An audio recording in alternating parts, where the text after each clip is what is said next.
waxaas dabadeed ciise wuxuu u kacay dhinaca kale oo badda galili oo ahayd baddii tibriyas dad badanna way raaceen waayo waxay arkeen calaamooyinkii uu sameeyey kuwii hore markaasaa ciise buurta u baxay markaasna ayuu xertiisii la fadhiistay markaasna waxaa dhoweyd iiddii hormaradda ay ahayd iiddii yuhuudda haddaba ciise intuu indhihiisii kor u qaaday ayuu wuxuu arkay dad badan oo soo socda wuxuuna filibos ku yidhi xaggee baynu kibis ka soo iibinaa inay kuwaanu cunaan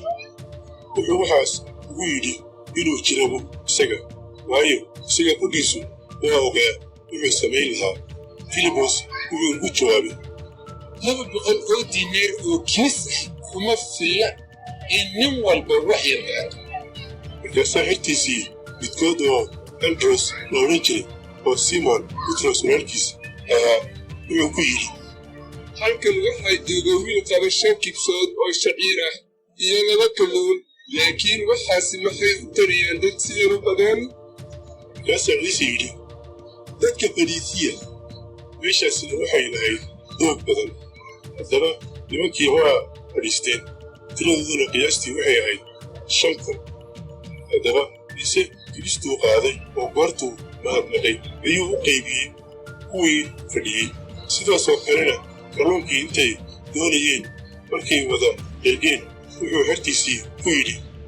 uruuriya jajabkii hadhay waxba yaanay ka halaabin sidaa aawadeed ayay ururiyeen oo 12 dambiilood ayay ka buuxiyeen jajabkii ka hadhay kuwii 5 kibsood oo shaciirka ahayd cuneen haddaba dadkii markay arkeen calaamaddii uu sameeyey waxay yidhaahdeen runtii kan waa nebigii dunida iman lahaa ciise wuxuu gartay inay imanayaan inay qabtaan oo boqor ka dhigaan sidaas daraaddeed ayuu mar kale keligiis buurta u baxay